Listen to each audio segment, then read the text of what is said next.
Hello friends, सभी का स्वागत है। देखिएगा, संस्कृत में हम बात करेंगे पहले तो संस्कृत की और उसके बाद व्याकरण की, और उसके साथ साथ जो इम्पोर्टेंट जो क्वेश्चन बनते हैं हमारे, वो है हमारे त्रिमुनि की। ठीक है, यहाँ से क्वेश्चन हर साल बनता है हर पेपर में। ठीक है, तो संस्कृत भाषा की अगर हम बात करते हैं तो सम प्रत्यय लगा होता है, सॉरी उपसर्ग लगा होता है। ठीक है, और क्र और कृत हमारा लकार होता है। ठीक है, संस्कृत भाषा की बात करते हैं। ठीक है, संस्कृत शब्द की बात करते हैं तो उसका जो अर्थ होता है शुद्ध एवं परिकृष्ट होता है। ठीक, उसके बाद अगर हम बात करें भाषा, ठीक है, संस्कृत भाषा का जो अर्थ होता है वो शुद्ध एवं परिमार्जित भाषा होता है। ठीक, उसके बाद आता है हमारा व्याकरण। तो व्याकरण को हम इस तरीके से तोड़ सकते हैं, वी अड़ क्रि और ल्युट प्रत्यय लगा होता है। ठीक, परिभाषा की बात कर ले तो परिभाषा जिसके माध्यम से शब्दों की व्युत्पत्ति या निष्पत्ति बताई जाती है वो हमारी क्या होती है, व्याकरण कहलाती है। ठीक, अब बात आती है सबसे ज्यादा इंपॉर्टेंट, संस्कृत व्याकरण के तीन मुनि, त्रिमुनि जिसको हम बोलते हैं। ठीक, कौन कौन से त्रिमुनि है हमारे? सबसे पहले आते हैं हमारे पाणि।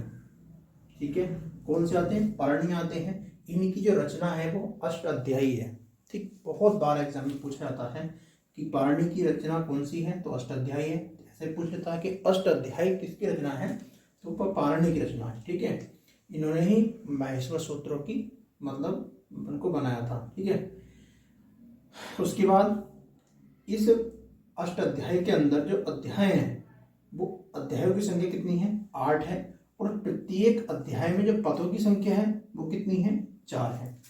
तो कुल पदों की संख्या की अगर बात करता है तो 8 गुणा 4 यानी कि 32। 32 क्या है इसके अंदर? पद है। सूत्रों की बात करा जाए तो 3978 इसके अंदर सूत्र हैं, यानी कि लगभग इसमें बताया जाता है कि 4000 सूत्र हैं।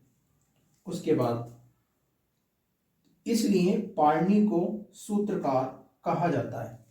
ठीक, क्यों? क्योंकि इन्होंने क्या लिखा? अध्याय लिखा, और अष्टाध्याय में क्या है? सूत्र हैं। कितने? लगभग 4000। टोटल देखा जाए 3978।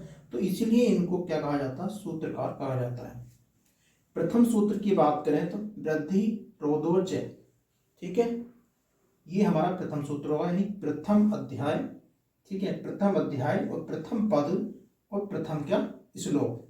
ठीक, ऐसे हम यहाँ पे आएंगे तो अंतिम श्लोक क्या होगा? ए इसका अंतिम श्लोक होता है, यानी 8वां अध्याय की बात करेगा, उसके चौथे किसकी बात करेगा? पद की बात करेगा। ठीक है, और उसके बाद हमारा 67 जो हमारा श्लोक होगा। क्लियर? अब बात करते हैं हम कात्यायन यानी बरूची की।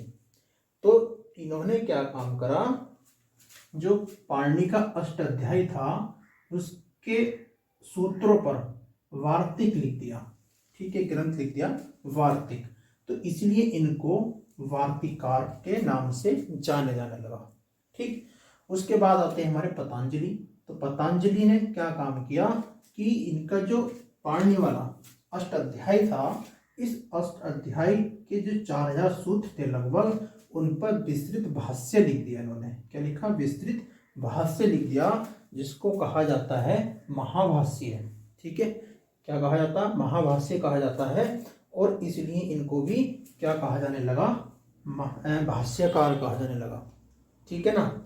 लेकिन उसके बाद ये तो 3 हमारे त्रिमुनि हो गए, लेकिन एक चीज और आती है यहाँ पे, भट्टोजी दीक्षिता। ठीक है, यहाँ पे ये जो है इन्होंने क्या काम किया? सूत्रों पर व्रति लिख दिया, व्रति लिखा, और इसलिए इनको क्या कहा जाने लगा?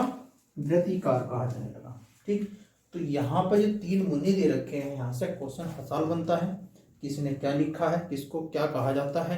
ठीक है, कहीं पूछ लेगा व्रतिकार जिसे कहते हैं, तो इसमें नाम दे रखा होगा, पाणि का भी नाम होगा, पतंजलि का भी नाम होगा, तो हम उसको याद रखेंगे। ठीक है, तो ये चीज याद रखना है, कात्यायन ने क्या लिखा, पाणि ने क्या लिखा, ठीक है, और हमारे पतंजलि ने क्या लिखा है। ठीक है ना।